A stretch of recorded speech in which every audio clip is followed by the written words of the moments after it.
Halo teman-teman semua, akhir-akhir ini medsos aku isinya hampir semuanya tentang bangkit. Buku catatan aku sengaja beli warna merah, baju pun pakainya warna merah. Sekarang aku lagi excitednya sama bangkit ini teman-teman. Nah, mengapa demikian? Di video ini aku akan coba share cerita aku. Pertama-tama kita kenalan dulu, apa itu bangkit?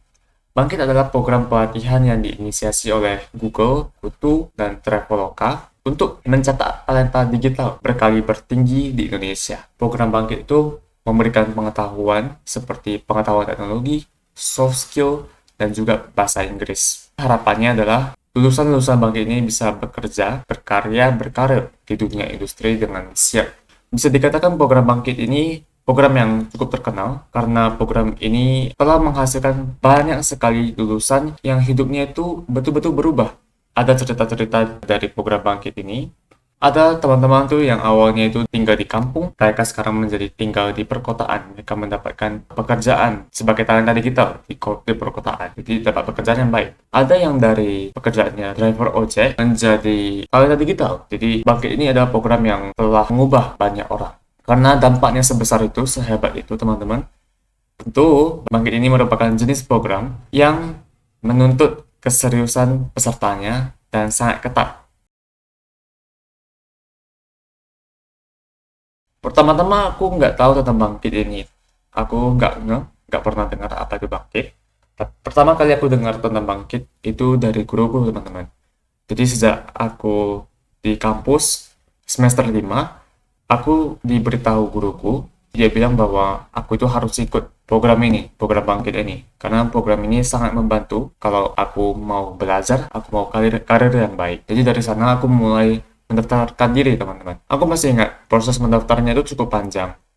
Kita itu harus mengisi application form, lalu harus melakukan test assessment, dan lain-lainnya. Ada banyak alur yang harus kita penuhi terlebih dahulu untuk mendaftarkan diri. Aku selalu ingat waktu ketika aku mendaftar itu, aku selalu berusaha untuk membaca setiap instruksi cara mendaftar dengan baik teman-teman. Karena aku gak ingin gara-gara sedikit kesalahan, tiba-tiba pendaftaran aku jadi gagal gitu. Jadi gak keterima. Nah, aku sangat hindari hal-hal seperti itu. Di setiap kalimat, aku kalau bisa baca 2 kali. Misalnya ada Google Form, ada perlu upload file, aku selalu baca 2 kali supaya memastikan aku nggak upload file yang salah. Seperti itu teman-teman. Jadi sangat berat. Aku nggak tahu kenapa ya waktu itu aku bisa sangat berhati-hati. Dan aku masih ingat, hampir setiap hari aku cek email, aku periksa email aku, apakah ada balasan dari tim Bangkit apa enggak. Karena kita kan sudah mendaftar teman-teman, tapi pengumumannya itu masih belum dikabarkan. Status pendaftaran kita, apakah kita diterima apa enggak, itu masih belum jelas. Jadi aku terus menunggu gitu kabar dari tim Bangkit, apakah aku diterima sebagai peserta apa enggak ini. Mengapa sangat antusias sekali teman-teman? Karena memang program Bangkit itu semenarik itu teman-teman. Kita itu selama 6 bulan kita diberikan pelatihan, diberikan pengetahuan, diberikan kesempatan, sebuah lingkungan untuk belajar bersama-sama, dan di akhirnya nanti ada kesempatan untuk mempraktikkan langsung apa yang kita telah pelajari. Ada dukungan juga dari berbagai expert di bidangnya. Jadi ini sangat menarik sekali menurut aku teman-teman. Jadi ada ya sekitar setengah bulan itu aku terus cek email tiap hari untuk lihat apakah ada balasan dari tim Bangkit apa enggak.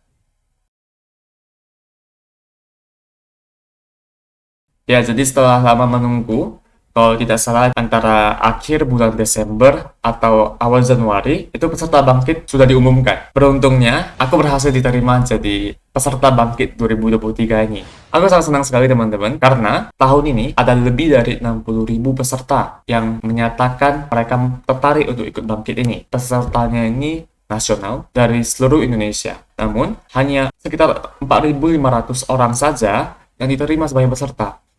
Jadi, aku bisa diterima, tentu aku sangat beruntung. Aku merasa sangat beruntung sekali bisa jadi salah satu dari 4.500 orang dari seluruh Indonesia ini, teman-teman.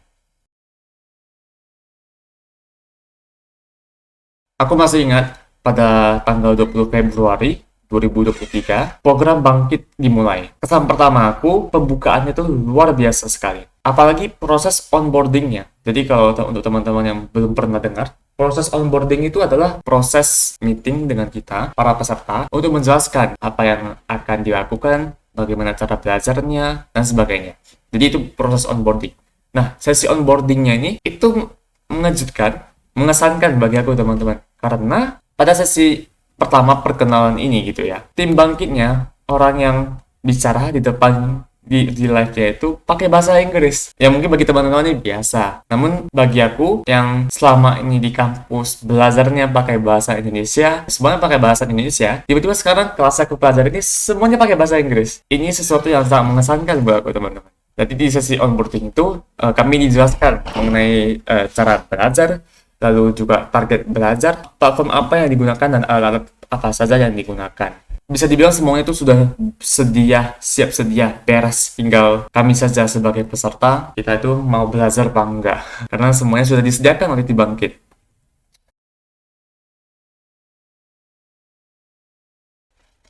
Mungkin ini yang bagian video ini yang paling penting. Mengapa Bangkit itu sangat penting buat aku?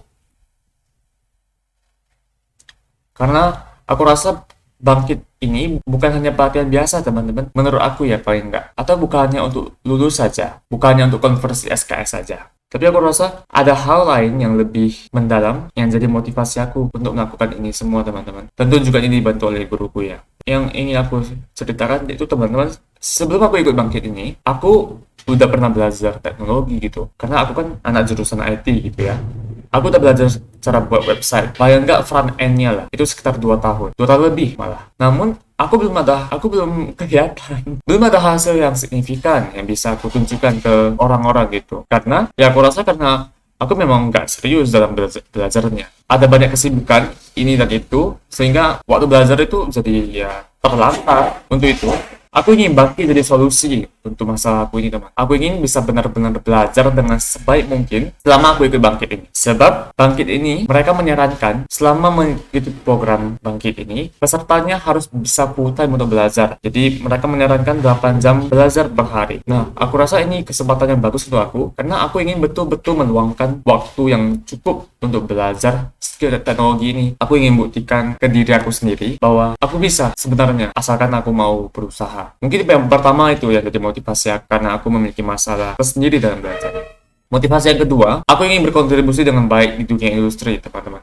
Ketika nanti sudah berkarir, aku ingin memiliki karir yang baik di dunia tech. Aku ingin bertemu dengan para expert di dunia tech itu sendiri. Karena kalau hal tersebut bisa terjadi, mungkin itu cara yang tepat, cara yang baik untuk bisa aku beri manfaat kembali ke orang-orang di sekitar aku. Jadi itulah dua motivasi aku mengikuti Bangkit. Dan mengapa Bangkit itu penting sekali untuk aku.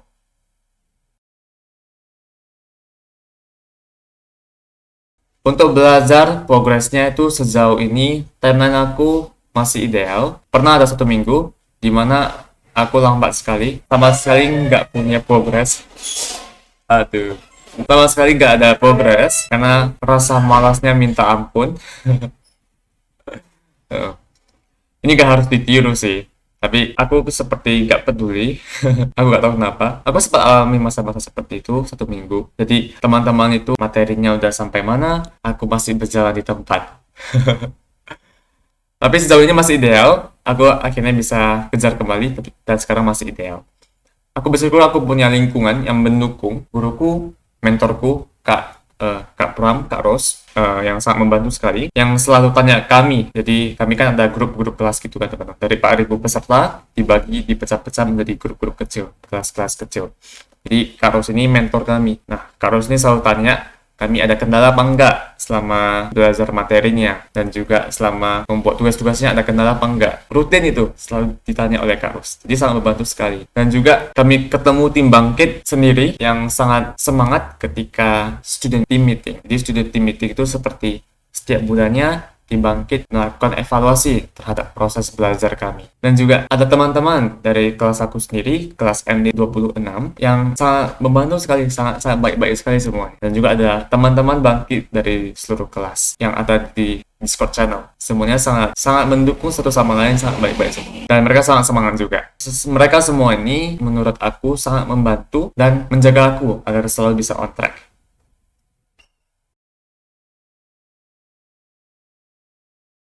Selanjutnya, aku harus tetap maju. Gak ada alasan untuk nggak memberikan usahaku yang terbaik. Gak ada alasan untuk nggak melakukannya. Karena untuk mengikuti bangkit ini, aku resign dari kerjaan harian aku. Artinya kalau aku gak serius, itu agak kurang bijaksana. Dan juga aku udah menggunakan satu slot peserta bangkit ini. Kalau aku gak memanfaatkannya dengan baik, dan di luar sana mungkin ada orang lain yang mungkin akan memanfaatkannya dengan lebih baik daripada aku, berarti aku udah menyia-nyiakan kesempatan ini. Mungkin di sana ada yang lebih semangat dari aku. Jadi, aku harus memberikan usahaku yang terbaik sepanjang 6 bulan ini. Aku harus selesaikan apa yang aku mulai, aku harus selesaikan dengan baik, dan aku juga harap semoga peserta-peserta lain, kita semua bisa selesaikan program bangkit kita ini dengan baik. Sambilan, aku akan coba share perjalanan bangkit aku ini ke teman-teman, dan semoga ada manfaatnya nanti. Itu saja teman-teman. Terima kasih. Sampai jumpa.